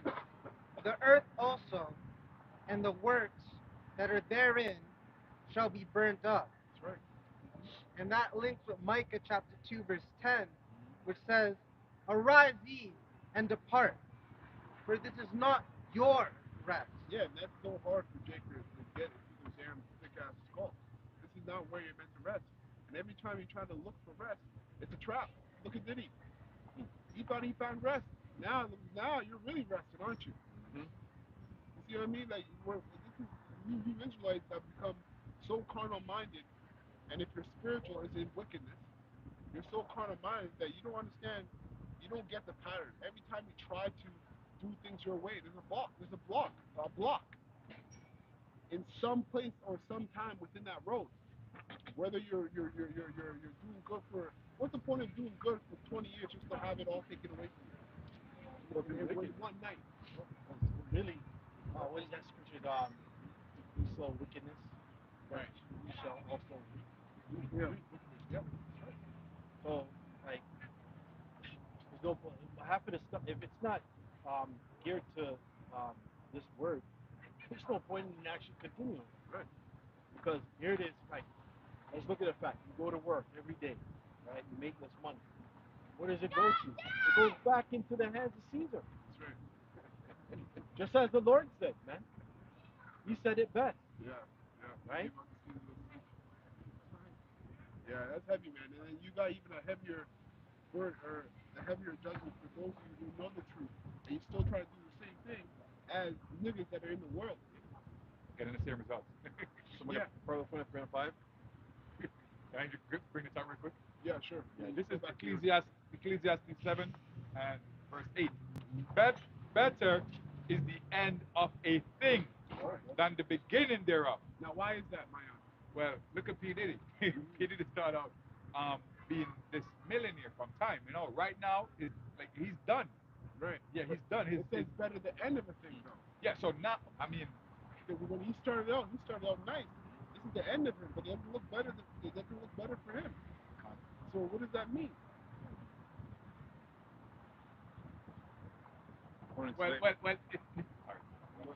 This is going into our salvation, because in the end, we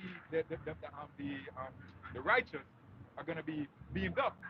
They're going to be saved. In a local or in a general sense, yes, right? But it's really going to death. Yeah, right. Better the end, because this is a staple precept that we use for birthdays too. Celebrating your birthday, celebrating your birth into a wicked world. But better is the end of a thing. Really goes to death, because when you die, where do you go? You're back in the spiritual realm. Yeah. In perfection. Right? So read that again. It says, better is the end of a thing than the beginning thereof. Right? And the patient in spirit is better than the proud in spirit. Yep. So the suffering, Yeah. right? Suffering, that's what you're made to endure, right? That's where I Because was. it's the same thing. That's the same lot Yahushua had, right? He came and he had to suffer, but he made his lot sure. So like he took those 3 years, um, and then when he was young, he went into the temple and learned, man, hardcore. Like he was strict on himself. Yep. We're not from He had to curse. He had to not really curse out his mom. He had to tell his mama, right? That's how serious he was, right? One way. It's also going in, Babylon. in a slavery as well. One Right? way. You know, when slavery better end than the beginning, right? Can somebody get Proverbs 23 and 5?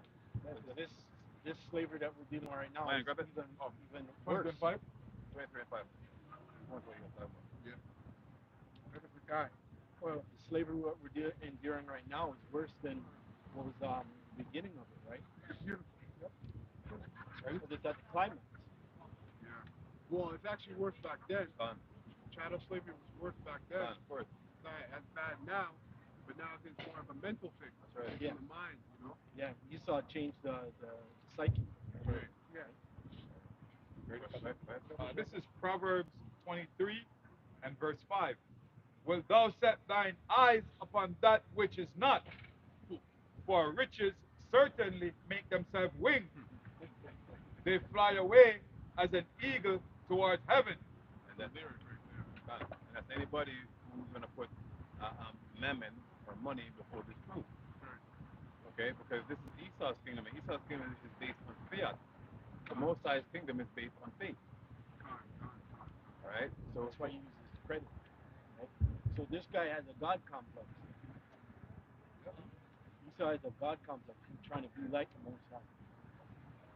That's why, like when we had slavery, like we were mentioning, Esau looked at it as, oh, I could just kill you with it off just like that. But now he looks at it as a God complex. I took the words of the Most High, and I see how the Most High deals. So let me try to mimic this, but do it in my own, in a carnality way. That's why he tortures you. Most High tortures too. Long suffering. Just mentioned it, right? Most High don't kill you right away. He makes a build up, then he takes you out. He fattens you up. And then he checks you out. He checks on you. The angels come back and forth and then tell the Most High, yeah, this one you get him fat. Oh, is it time for him to get slaughtered? Okay, I'll take him out for you. Done. You're out of here. That's why in a carnal way, Esau got this world and transformed it into his liking. That's why a man can be a woman a man, boy a girl. You can eat whatever you want to eat, live however you want to live. That's the reason why he transformed it like that, so he can live here. So this is his habitation, not our habitation. Yeah.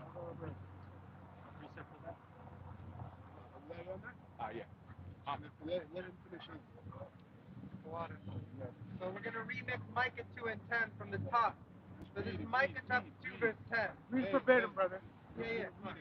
Arise ye and depart. For this, that's me and 10. 2 and 10.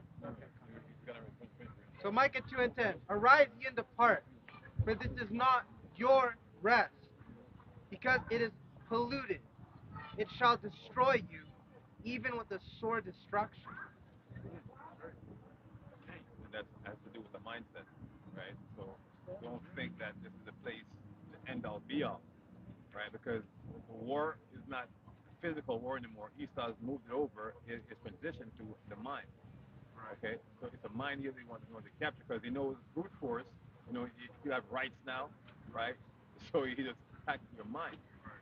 I think it's Psalm 64, where it says his wet thy tongue like a sword, even bitter words. Right?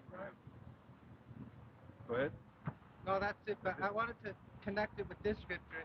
This is 1 John chapter 2 verse 15. The point in 16. Love not the world, neither the things that are in the world. If any man love the world, the love of the Father is not in him. Verse 16, the point. For all that is in the world, the lust of the flesh, and the lust of the eyes, and the pride of life, is not of the Father, but is of the world. And we just read it's going to be sorely destroyed. That's why Yahushua said, if this place not be already kindled, then what will I? So like it's pretty straightforward. If the Most High is coming to destroy this place, why would you love this place? They call yourself here on the Most High side. You know? Go ahead, Brock. You have one. Second Ezra 15 and 10. Behold, my people is led as a flock to the slaughter. I will not suffer them now to dwell in the land of Egypt, but I will bring them with a mighty hand and a stretched out arm, and smite Egypt with plagues as before, and I will destroy all the land thereof. In America, the present time Egypt. Right. Verse 12. Egypt shall mourn, and the foundation of it shall be smitten with the plague and punishment of Yahweh shall bring upon it. They that till the What is the plague? Be smitten with? Missiles and more. Missiles, war, famine. Chariot. Ton. That's the plague. All the missiles are at the tail end of it. So there's going to be a buildup. Verse 13, they shall till the ground and shall mourn for their... You said the missiles are tail end of it, and it's going to be built up, right? Yeah. That's right. Yeah. They that till the ground shall mourn, for their seeds shall fail through the blasting and hail, and with their fearful constellation, and that's that buildup. Talking about this precept yesterday. Oh, okay. Yeah, the hail again is missiles. Right? The Apostle Bar went into a lesson on it. He was alive and he brought it out. The hail, first one, the missile. And I'll just stop at 14. Woe to the world and them that dwell therein. Hurry up, boy. All right, so Romans 8 and 6 to 8. For to be carnally minded is death, but to be spiritually minded is life and peace. Because the carnal mind is enmity against Yahweh Ba'ashem Yoshai. For it is not subject to the law of Yahweh Ba'ashem Yoshai, neither indeed can be. So then, they that are in the flesh cannot please Yahweh Ba'ashem Yoshai. Yeah, that's happy, man, because we're in the flesh, but yet we're able to please Yahweh Shai. So that's a miracle that we're able to do that. What Yahweh Shai did goes way beyond. We're still understanding what Yahweh Shai did for us. That's how transcendent it was. We're gonna fully understand what he did for us when he puts the crown on our head. Then we'll fully understand what he did for us. But being able to please the Heavenly Father in flesh it's a huge blessing. You know, that's how you know we're connected spiritually with the Heavenly Father. You know? Well, even adding what you mentioned there about putting that crown, coronation, as well as when we have the ceremony, we see that body. Yeah. That's true. Actually, that's a good point. Yeah, the elect is going to really need mourning more. Then, as well as 2/3, they're going to know, yeah, I really fucked up.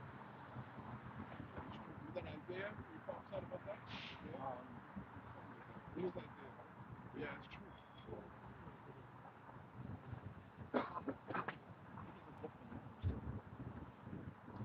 One more? That's it on that.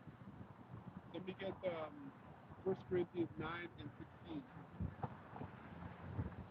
I got it. 1 Corinthians 9 and 16. For though I preach the gospel, I have nothing to glory of, for necessity is laid upon me. Right. And so a lot of you Israelites look at this truth and you get high-minded when really this is your reasonable work as an Israelite. Right? That's like being proud about being a carpenter and that's what you are. You know? Yeah, man, I build houses. But yeah, you can say you're a carpenter. You know what I mean? So this is necessity. And then when you go even further, man, on the right-hand side, there's a spirit that's put upon the elect to do this work, man. Even when you look at our forefathers, Jeremiah, and certain prophets that were rebellious prophets, okay, or stubborn prophets rather, the Spirit was still on them. A disposition of the Holy Spirit was on them to do this work because you don't choose the Heavenly Father. He chooses you. The Heavenly Father chooses you to do a work. You're going to do it whether you're aware of it or not, whether you like it or not. Okay, so go ahead. Perfect example is Jonah. Exactly. Yeah. So yeah, woe is unto me if I preach not the gospel, for if I do this thing willingly, I have a reward. But if against my will, a dispensation of the Yeah. gospel. So willingly just means you're with it. You enjoy the work of the Heavenly Father because the scriptures say, um, um, or it actually talks about how the apostles, when they got beaten for speaking, prophesying in the name of Yahushua, they were joyful, right? Because now in their minds, they're thinking, okay, we're worthy. Because remember, they saw Yahushua, they saw the miracles eye to eye, and they witnessed him being crucified. So they looked at his walk and said, and then they saw him get risen up the third day, after the third day, and then they seen him come back, and then they seen him get beamed up. They looked at the whole thing and said, okay, so this is what we need to do. It's proof. So when they're getting beaten for the same thing, they're thinking about everything they saw Yahushua go through. Like, yeah, how much Right. this is amazing. We're on the right path. Okay? And you were finding it. Exactly. Yeah, you are finding it, man. Told disciples. And it's heavier for us now and more of a miracle for us now than back then because they had to see Yahushua. They actually had to see him go through all of it. Where none of us have seen him yet. In our past life, yes, some of us have, and we don't remember. Okay, but none of them have seen him this time. This is Acts 2.0. We have the same enjoyment and same confidence and same endurance and same faith that they had when they saw him. Now, when we don't see him, so the spirit that's upon the apostles and the disciples, right? Now it's way heavier than it was back then. That's a blessing. Go ahead. Yeah, go ahead. This is Matthew 13, verse 17. And it reads, For verily I say unto you, that many prophets and righteous men have desired to see those things which ye see, and have not seen them, and to hear those things which ye hear, and have not heard them. That's right, man.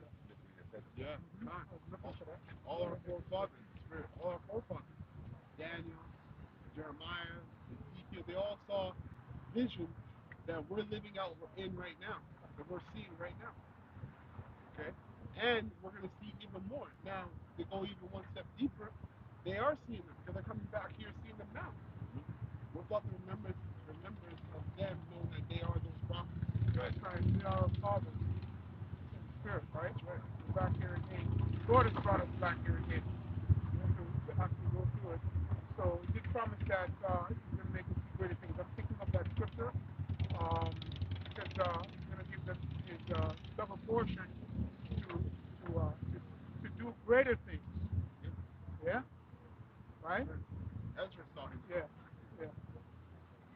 He saw himself back here, but now he's back here not knowing that he saw himself back here. Both sides, something else, man. So let's go back. I'll go back on it on top. For if I do this thing willingly, I have a reward. But if against my will, a dispensation of the gospel is committed unto me. Yeah, so let's say you're disgruntled, and let's say you become bitter, but you're of the elect. You're still going to do the work. That is how serious this thing of ours is, man. Apostle Bahar made a point, I think a month or two ago that I remember. He said, you could be sincere. You could be sincere, you know, and still not be of the elect. That's how you gotta really let that sink in. You could be sincere and still not be of the elect. So what does it mean? You have to be of the elect. The Most High has to choose you. And those that are weak in mind are going to let that make them fall out. We still got to press on because there's nothing behind us. Right. The only thing that's there is the kingdom of heaven. Just keep going. Fuck it. I know he said that, but I got to keep going. God. What he tells us is in Joel. The prophecy, right? What's behind it? It's hell. In battle, if you're making a charge, and you turn back, guess what? Your men's gonna run you through. Right? They're going that way. Fatal. To look back, it's fatal. You know? Like in this sense. Yeah. Yep. You got to be confident and fully persuaded in your own mind, man. Thinking in your mind that, you know what? Even if I'm not of the elect, I don't care. You know, but I hope I am. That's right. You know what I mean? You gotta be like, you gotta think like that. Because there's nothing left here, man. And at the end of the day, the kingdom of heaven is what we're fighting for. God. Go ahead. This world is just all vanity, right? That's right. There's nothing here. Nothing here, man. Go ahead. So verse 18, what is my reward then? Verily, that when I preach the gospel, I may make the gospel of Yahweh Shai without charge, that I abuse not my power in the gospel. What verse is that? 18. Read it NLT what you say. Okay. What then is my pay? Is it the opportunity to preach the good news without charging anyone? That's why I never demand my rights when I preach the good news. Right. Even though I am free, I'm a free man with no master, I become a slave to all people to bring many to Yahweh Shai. And the our people is the elect. That's right. All right. So a Christian will read that and say, "Oh, people." Right. But now you be veering away from the theme of the Bible. The theme of the Bible is about bringing in the remnant. That's right. All right. Go ahead. Go back in King James. James. Verse 20. And unto the Jews I became as a Jew, Right. that I might gain the Jews to them. So that's to read Israelite. Because Jew is a derogatory term for Judah. But the Most High is not only trying to save the house of Judah; he's about the whole nation. All right. Go ahead. To them that are under the law, The whole nation of the elect of the nation. Right. Not all the black people or whatever. Go ahead. as under the law, that I might gain them that are under the law. To them, So you know what Paul is talking about there? Ariel? not really. Okay, so read it from the top again of what you read and finish verse. Okay. And unto the Jews Yeah. I became as a Jew, that I might gain the Jews. To them that are under the law, as under the law, that I might gain them Right. that are under the law. Keep going. That's the verse? Yeah, that's it. Okay, so does anybody else know what Paul is talking about there? So there was the Jews who knew that they were the people, and there was the one which were the Gentiles who didn't know that they were actually within the congregation. Right? They were under the law. Right? So Paul went to get them, so he had to become like them to gain them.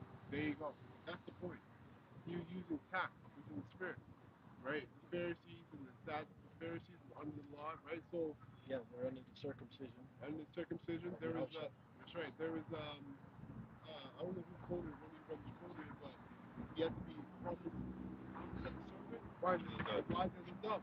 Wise as a serpent, harmless as a dove. That's what he was practicing. Right? When he came to a certain kind of person that came from this certain kind of walk of life, he humbled himself, understand that walk, and translate whatever they're walking through into the scriptures, some way, somehow. And those of us that are a little bit more experienced, you've all been in conversations like that. You know, where that's why my aunt's here. Where you talk to them, you hear what they're saying, you're like, okay, well, you could tie it through the spirit. The spirit's like, interject here now. Say this now. Bring this piece up now because he's talking about this. That's what Paul was doing. You know? These are some of the Christian mindset, right? You don't go and start blasting them because you remember you were once have that mindset. So you're gonna say, "Oh, you might remember the JC word." Yeah, Jesus, Lord and Savior. Yeah. But you keep talking, but name how much I still because in Hebrew you bring your name them. Oh, for real? Yeah, there's no J until 1530 or whatever it did, the J came out, Right. and you gain it, right? And they say that you're worthy of to teach. That's right. Right? That's right. Yeah. Go ahead. Continuing on in verse 21. To them that are without law, as without law, be not without law to Yahweh Shai, but under the law to Yahweh Shai. Right, so a man like pork, right? And you might be of the elect, so you don't rush. Hey, eat pork, you know.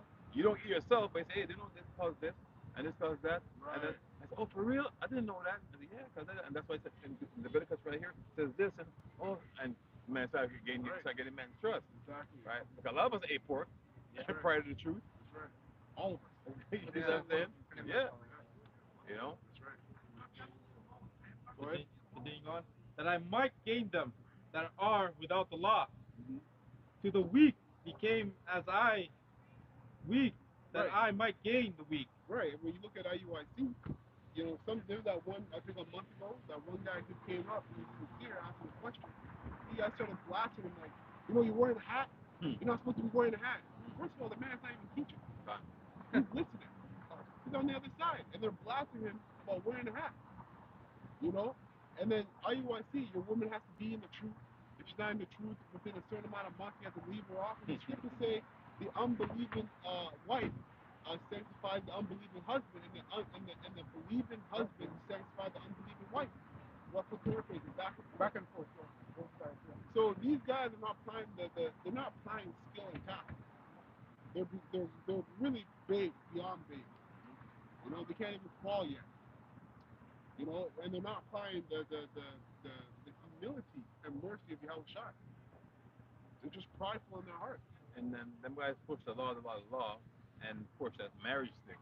But marriage, according to our laws, is based on the token of virginity. That's right. So when the act actually happens, you go into an inner chamber, and it comes out, and they say she is good. That's right. Right? That's right. Does the IRC practice that? Because that's part of the law. And if it doesn't bleed, it's not good. I mean, good. She's a hoe. You need to stone her. Tell them, brother. They're whores. Say the law. He said the law. They got stolen out of business. Got to get stolen. That's it. That's it. Wow. So how else would you know? How else would you know? You need the token of that blood. Done. And that's what's going through Yahweh Shai's death for us, because Yahweh Shai spilled that blood, right?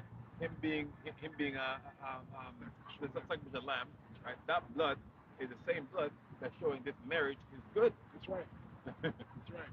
The seal. Done. The seal of it is good. That's right. Yeah, he gives you actually one into that powerful stuff, man. To bring blood on the woman, hey, to humble her, right? And if we can understand what the brother just said, in spirit and in truth, what the Lord does with us, right? Because we're His bride. Yeah, exactly. She receives you. Yeah. Because once your juices, your sperm goes into that woman, you break her hymen, she bleeds, then she receives you. Now you're her covering. So when Yahweh Shai died and became the sacrificial lamb, his blood now is the token of the seal. Or sorry, his blood is the seal. The token of that seal is the Holy Spirit. Because now we think like Yahweh Shai. We think like our husband. Right. That's how the woman's supposed to be. She starts to talk like you, walk like you, Have your spirit on her. Yeah. Right. And that's why you have those women now have many occasions, right? She want to up in your face, and because of all the men's spirit on her. It's real. That's all God. it is, brother. Yeah. That's all it is. 50,000 Yeah. you know what? I don't God. even say it. That's Yeah. inside there. That's all them demons right there bitching. I'm gonna get you something. Never seen that. I'm on my period. The man's all screaming like a woman and shit, man. Right. That's true. Getting chased down because you all bad him up. Right. And if you check out the business badge facts, it ain't good. You know what I mean? That's right. Yeah, we're gonna close up. Any lasting precepts? Yeah, I do. Just real quick. This is St. Luke chapter 17, verse 10. So likewise ye, when ye shall have done all those things which are commanded you, say, we are, oh, you're supposed to do the other way. We are unprofitable servants. We have done that which was our duty to do. That's right, man. Humility, man. We just do what we're supposed to do. That's it. A lot of people like to give praises and glory to the apostles, and we do. We double honor, but even them, they show as the height of the example under Yahweh Shai. That's right. They give it right back up to Yahweh Shai. So we follow suit. So anyways, with that, we're going to close up by giving all praises and honor and glory to Yahweh, Hashem, Yahweh Shai, Hashem, Rakadash. and double honors to the apostles and the elders of the great millstones who rule well and have taught us this word in truth and sincerity, as well as the bishops. And peace and mercy to the whole full elect that's pushing this word in truth and sincerity across the four corners of the earth, and the rest of you that sincerely believe. All right? Bob a Bob. Bob. Kwame Shala. Kwame Shala. Shala 104 left. Shala 104 left. It's always so funny when we do that. Everybody Okay, was yeah, doing everybody, yeah.